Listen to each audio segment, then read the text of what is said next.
CBI को case सौंपा गया था मर्डर और रेप की जांच करने के लिए।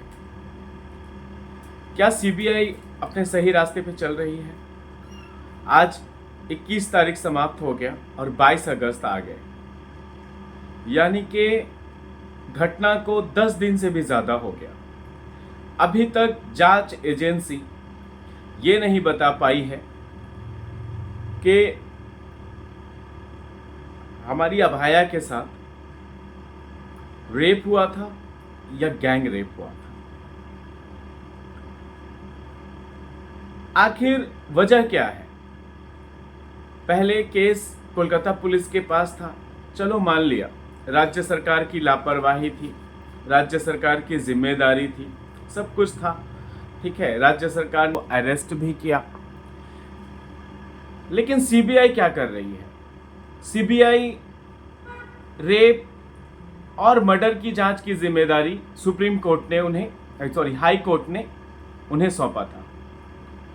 सीबीआई आज के डेट में वो प्रिंसिपल के जरिए जिस तरह के जांच न्यूज़ में और देखने के लिए मिल रहे हैं, इससे ये साफ पता चल रहा है कि सीबीआई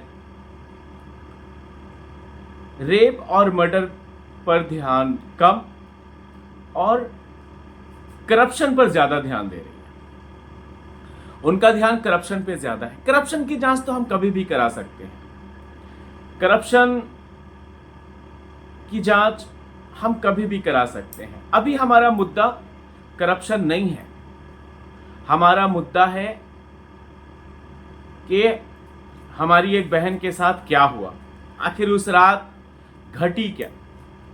क्या सीबीआई इस केस को भी आरुषि मर्डर के जैसा हाल बना देगी कि पता ही नहीं चलेगा कि आरुषि की हत्या कैसे हुई? क्या सीबीआई इस केस को रिजवानुर रहमान वाले केस के जैसा बना देगी, पता ही नहीं चला रिजवानुर रहमान की हत्या कैसे हुई या उसकी मौत कैसे हुई?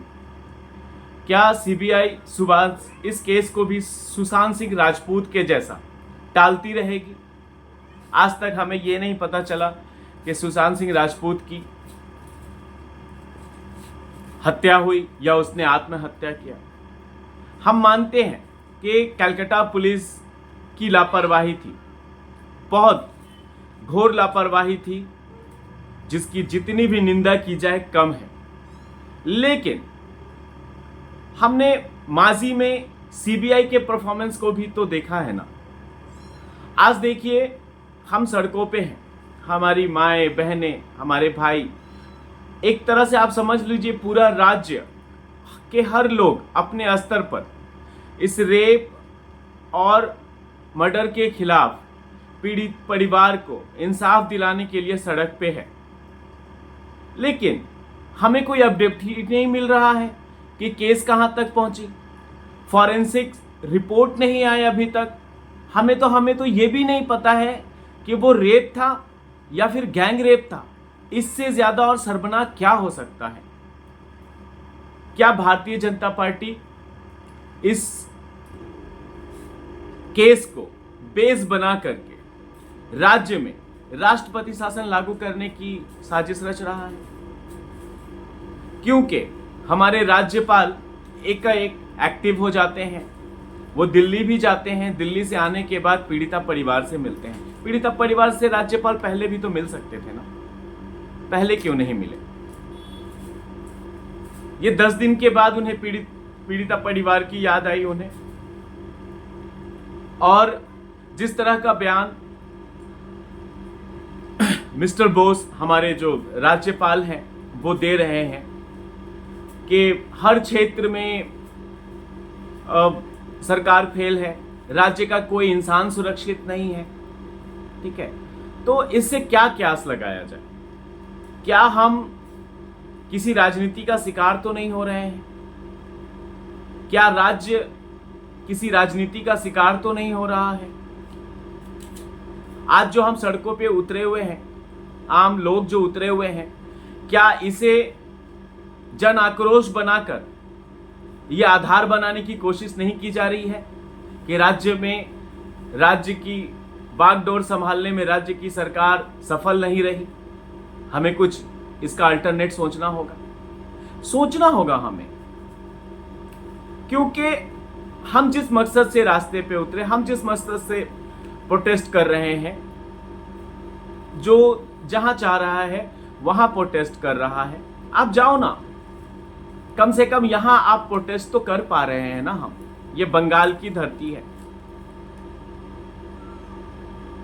यहां प्रोटेस्ट कर सकते हैं आप जाइए बदलापुर वाले केस में, जो महाराष्ट्र में जो घटनाएं घटी हैं, वहां प्रोटेस्ट करने वाले सैकड़ों की तादाद में हिरासत में लिए जा चुके हैं। लेकिन क्या हमारा प्रोटेस्ट सही दिशा में जा रहा है? वी वांट जस्टिस तो हम बोल रहे हैं, बट क्या हमें जस्टिस मिल रहा है? सीबीआई इतनी देरी क्यों कर रही है? और राज्य सरकार भी सीबीआई से कोई सवाल क्यों नहीं कर रही है? अभी तक ये क्यों नहीं बताया गया हमें कि पीड़िता के साथ रेप हुआ था, उसमें एक आदमी था या फिर एक से अधिक थे, उनके साथ गैंग रेप हुआ था? क्यों छिपा रही है? क्या सीबीआई हमसे ये बात छुपा रही है, या फिर सीबीआई ने राज्य सरकार को बता रखा है, या फिर सीबीआई ने राज्य सरकार को बता रखा है, राज्य सरकार हमसे कुछ छुपा रही है?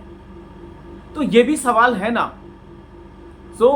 हम लोगों को ये भी सोचना होगा कि हमारा प्रोटेस्ट किस दिशा में जा रही है। कहीं हम किसी राजनीति के शिकार तो नहीं हो रहे हैं?